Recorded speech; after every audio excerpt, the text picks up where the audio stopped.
बहुत हो गई महंगाई की मार, अब की बार मोदी सरकार. कुठे गेली महंगाई? कुठे गेली महागाई? अल्लाहु अकबर अल्लाहु अकबर अल्लाहु अकबर अल्लाह. आज शेतकऱ्याचं उभं पीक अतिवृष्टीनं आडवं झालं. कापूस बाजारात जा तर 7,000 6,500 7,000 भाव आहे. काशी मधला मनोकर्णिका घाट का पाडला? अहिल्यादेवी होळकराची मूर्ती का तोडली? वल्लभभाई पटेलांचं नाव मिटवायचं, मोदीचं नाव द्यायचं स्टेडियमला, अशी तर भारतीय महाराष्ट्राची कुलस्वामिनी आई तुळजाभवानी, बहुजन प्रतिपालक सह्याद्रीचा जाणता राजा छत्रपती शिवराय, हिंदू हृदय सम्राट शिवसेना प्रमुख श्रीमान बाळासाहेब ठाकरे यांना मानवंदना. आजच्या जाहीर सभेसाठी उपस्थित गावातील ज्येष्ठ नागरिक आजम बाबा, वंचितचे नेते संजयजी बागुल, संजयजी सूर्यवंशी, ताराचंद वेळंजकर, शिवसेनेचे विभाग प्रमुख मुरली नाना, रामा त्रिभुवन, उमेश बाजीराव जाधव आणि सगळ्यात महत्त्वाचं आपले उमेदवार जिल्हा परिषदेचे संजयजी मच्छिंद्रनाथ निकम, पंचायत समितीचे उमेदवार हुसेन शहाबुद्दीन शेख, उपस्थित सर्व व्यासपीठावर सर्व पक्षाचे नेते, अधिकारी, पदाधिकारी, गावातील सर्व ज्येष्ठ श्रेष्ठ नागरिक, माता भगिनी आणि बांधवांना. खरं इथं हिंदू आणि मुसलमान एकत्र हे काय भारतीय जनता पार्टीला सहन नाही होणार. कारण भारतीय जनता पार्टीचा धंदा आहे की सगळ्यात आधी हिंदू आणि मुसलमानात भांडणं लावणं. मग हिंदू मुसलमान भांडणं झाल्यानंतर हिंदूमध्ये भांडणं लावलं, मग मराठा ओबीसी, मग ओबीसीमध्ये पण भांडणं लावणं, मायक्रो ओबीसी, मोठा ओबीसी. आणि मला असं वाटतं असं सगळं करून स्वतःची राजकारणाची पोळी भाजणं हे भारतीय जनता पार्टीचं काम आहे. आणि तीच भारतीय जनता पार्टी नेमकी आपल्या समोर उभी आहे. आणि म्हणून याच भारतीय जनता पार्टीविरुद्ध आता आपण सगळ्यांनी एक व्हावं लागेल आणि या भारतीय जनता पार्टीला फेक करावं लागणार आहे आपल्याला या निवडणुकीत. कारण भारतीय जनता पार्टी फेकच आहे, एकदम फेक, प्रत्येक गोष्टीत फेक. आता मी सहज संसदेच्या बातम्या वाचत होतो, बघत होतो. संसदेतून 6 खासदारांना निलंबित केलं. काल राहुल गांधींनी एक मुद्दा उपस्थित केला. काय मुद्दा उपस्थित केला? एक मनोज नरवणे नावाचे सैनिकी अधिकारी यांचं एक पुस्तक आहे आणि या पुस्तकामध्ये चीन आणि भारताचा जे डोकलाम भाग आहे, इथं चीन कशा पद्धतीनं घुसत होता आणि भारताचं सरकार कशा पद्धतीनं सक्षम नाही असं लिहिलेलं पुस्तक आहे. मला सांगा, असा प्रश्न देशाच्या सुरक्षिततेचा उचलला पाहिजे का नाही उचलला पाहिजे? उचलला पाहिजे का नाही पाहिजे? उचलला पाहिजे. त्याच्यासाठी विरोधी पक्ष नेत्याला बोलू दिलं जात नाही, अशा प्रकारची आज या संसदेची स्थिती आहे. आता मी विरोधी पक्ष नेता म्हणून काम केलं, त्यामुळं खऱ्या अर्थानं जनतेच्या भावना विरोधी पक्ष नेत्याला व्यक्त कराव्या लागतात. परंतु आज या देशाच्या संसदेत विरोधी पक्ष नेत्यालाच बोलू दिलं जात नाही, अशा प्रकारची स्थिती आहे. आणि मग भारतरत्न डॉक्टर बाबासाहेब आंबेडकरांनी जी राज्यघटना निर्माण केलेली आहे, ही राज्यघटना कोणासाठी? समता, बंधुता कोणासाठी? सर्वांना समान अधिकार कोणासाठी? मला असं वाटतं भारतीय जनता पार्टी आताच्या घडीला या देशातली लोकशाही गुंडाळू पाहते. आणि मग बडे मियाँ तो बडे मियाँ, छोटे मियाँ सुभान अल्लाह, खालच्या गल्लीतली पोरं टोरं भाजपचे असेच वागू लागले. खरंय का खोटं आहे? भाजपचे जिल्हा परिषदेचे उमेदवार, पंचायत समितीचे उमेदवार कसं वागतात बघा, काय बोलतात बघा. त्यांना बोला म्हणा, पिण्याच्या पाण्याच्या प्रश्नावर बोला म्हणा, त्यांना शिक्षणावर बोला म्हणा, त्यांना आरोग्यावर बोला म्हणा, पण तो शिक्षणावर बोलणार नाही, आरोग्यावर बोलणार नाही, पिण्याच्या पाण्यावर बोलणार नाही. शेतकऱ्यांच्या एखाद्या प्रश्नावर बोला म्हणा, की शेतकऱ्यांच्या शेतमालाला भावावर बोला. शेतकऱ्यांची एखादी योजना आहे त्याच्यावर बोला,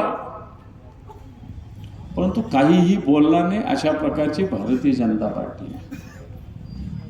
आणि ही भारतीय जनता पार्टी या सर्कलमध्ये सुद्धा जाती जातीत भांडणं लावणार, धर्मात भांडणं लावणार, घराघरात भांडणं लावणार.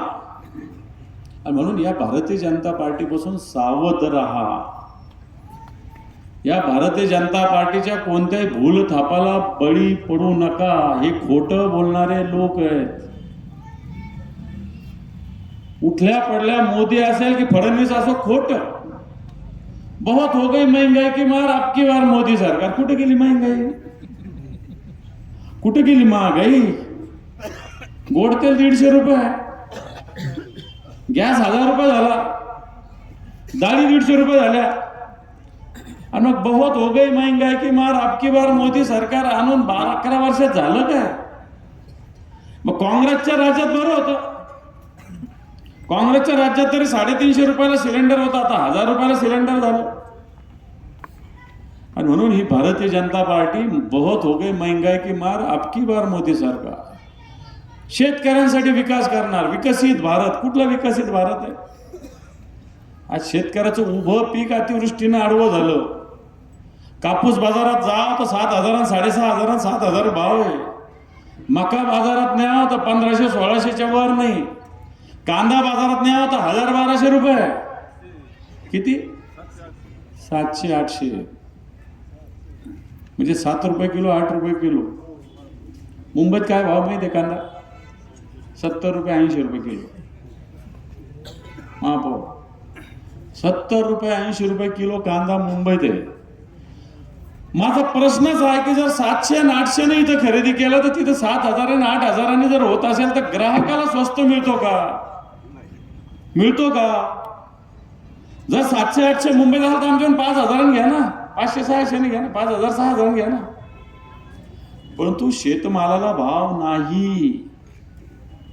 कापसाला नाही, मक्याला नाही, कांद्याला नाही, कोणत्याच शेतमालाला भाव नाही. आणि हे सांगणार आम्ही भारताला विकसित करू, कृषीप्रधान भारत. वल्लभभाई पटेलांचं नाव मिटवायचं, मोदीचं नाव द्यायचं स्टेडियमला. अशी तर भारतीय जनता पार्टी. वल्लभभाई पटेल मोठे आहे का मोदी मोठा? पण तू अशा पद्धतीनं भारतीय जनता पार्टीचं काम चालू आहे. आणि या सर्कलमध्ये सुद्धा संजय पाटील निकम एक उमेदवार शिवसेनेनं दिलेले आहे. मी मागच्या सभेत म्हटलं की सवेरे का बोला शाम को घर पे आया तो बोला थोडी होता है. बरोबर आहे का? आता महापौराने सांगितलं मी उपतालुका प्रमुख होतो, संजय पाटील तालुका, पण मी जिल्हा प्रमुख होते सांगायला विसरलो. मी पण जिल्हा प्रमुख आहे ना. बरोबर का नाही? आणि त्याच्यामुळे संघटनेत एक परिवार असतो. हा शिवसेनेमध्ये जी संघटनेची रचना, जो जो सोबत काम केलं तो एकमेकाला कधी जीवनभर विसरत नसतो. कोणत्या का पदावर असत नाही, गावचा शाखा प्रमुख असत नाही. कारण त्याचे एक भावनिक नाते जमा झालेले असतात, एकत्र झालेले असतात. ठीक आहे, थोडा बहुत चूक भूल होत असते, परंतु चूक भूल होत असताना ज्यावेळेस अशा पद्धतीनं वेळ येते त्यावेळेस मला असं वाटतं एकमेकांना सहकार्य करण्याची भूमिका सातत्याने शिवसेनेत राहिलेली आहे. आणि संजय पाटील निकमांनी निवडणुका भरपूर लढल्या, जिल्हा परिषदेच्या लढल्या, पंचायत समितीच्या लढल्या, मार्केट कमिटीच्या लढल्या, विधानसभेच्या पण लढल्या. पण त्यांना फक्त मार्केट कमिटीतच यश आलं. मला असं वाटतं असा जनतेच्या सेवेत असणारा जो उमेदवार आहे ना, याला जनतेच्या मैदानातच उतरवलं पाहिजे. जिल्हा परिषदेत आपण सगळ्यांनी पाठवलं पाहिजे. आज मी जे प्रश्न सांगितलेले आपल्या समोर, हे प्रश्न सोडवणारा उमेदवार पाहिजे. नुसत्या गावाचं गावकीचं राजकारण करणारे लोक नको. गावातल्या लोकांना राजकारण करू द्या. आपण त्या गावातल्या राजकारणात पडू नये. गावातल्या राजकारणात तुमच्या पडलं तर कोणीच उभं करणार नाही. बरोबर. तेव्हा गावातले राजकारण गावात होत असतात, त्याच्या भानगडीत आपण पडायचं नसतं. ज्याला नेतृत्व करायचं असेल तो या भानगडीत पडत नाही.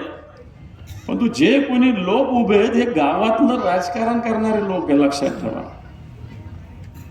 संजय पाटील ह्या जिल्हा परिषद गटाचं राजकारण करतील, विकासाचं राजकारण करतील, हे तुम्हाला मी अभिवचन देतो. आणि म्हणून या गावात सुद्धा एक मुस्लिम उमेदवार शिवसेनेला जातीयवादी म्हटलं जातं. जातीयवादी कोण आहे?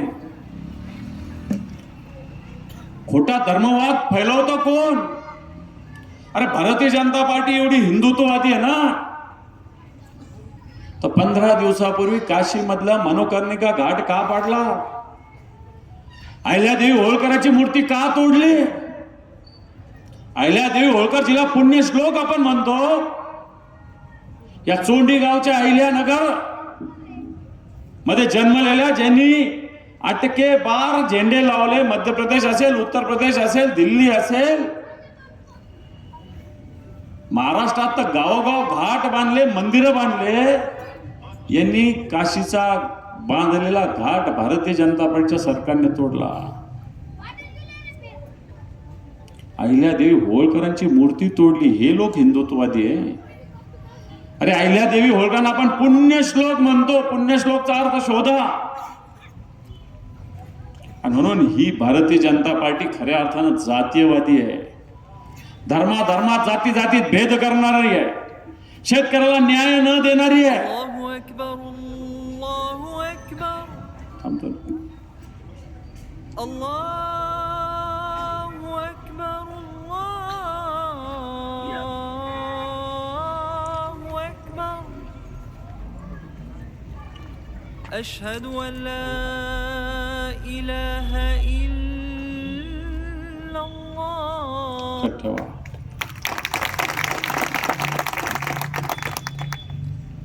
शिवसेना हिंदुत्ववादी जरूर आहे, पण हिंदुत्ववाद हा कोणता आहे? या मातीशी, या देशाशी जुळलेला हिंदुत्ववाद महत्वाचा आहे. माझ्या घरात मी हिंदू असेल, कोणाच्या घरात मुसलमान असेल, ज्याचा त्याचा विषय आहे. हिंदू मुसलमान शिवसेना करत नाही.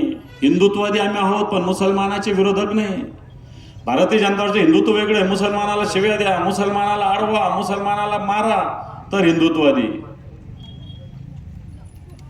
वाटतं या मुसलमानाला असो, ख्रिश्चनाला असो, शिखाला असो, खांद्याला खांदा लावून सोबत या, तो खरा हिंदुत्ववाद मानणारी शिवसेना आहे, लक्षात ठेवा.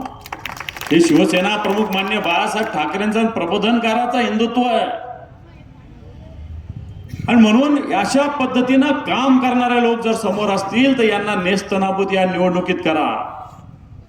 या भागाचा विकास, या भागात हे छोटे छोटे प्रश्न, मोठे प्रकल्प भरपूर येतील.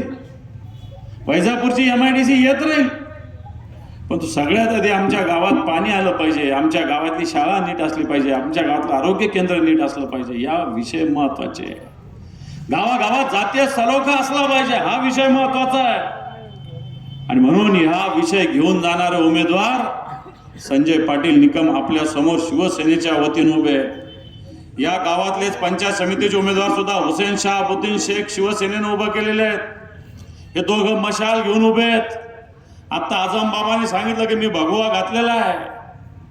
भगवा हे त्यागाचं प्रतीक आहे, हिरवा हे प्रगतीचं प्रतीक आहे. लक्षात ठेवा, लक्षात ठेवा. हिरवं हे प्रगतीचं आहे, भगवं हे त्यागाचं प्रतीक आहे. आणि मला वाटतं ज्यावेळेस त्याग आणि प्रगती सोबत असते, त्यावेळेस मला असं वाटतं आपल्या समाजाला कोणी रोखू शकत नाही. आणि म्हणून या निवडणुकीत मशाल निशाणीवर मतदान करा, मशालीला निवडून आणा, अशा प्रकारचं आवाहन करतो आणि थांबतो. धन्यवाद. जय हिंद, जय महाराष्ट्र.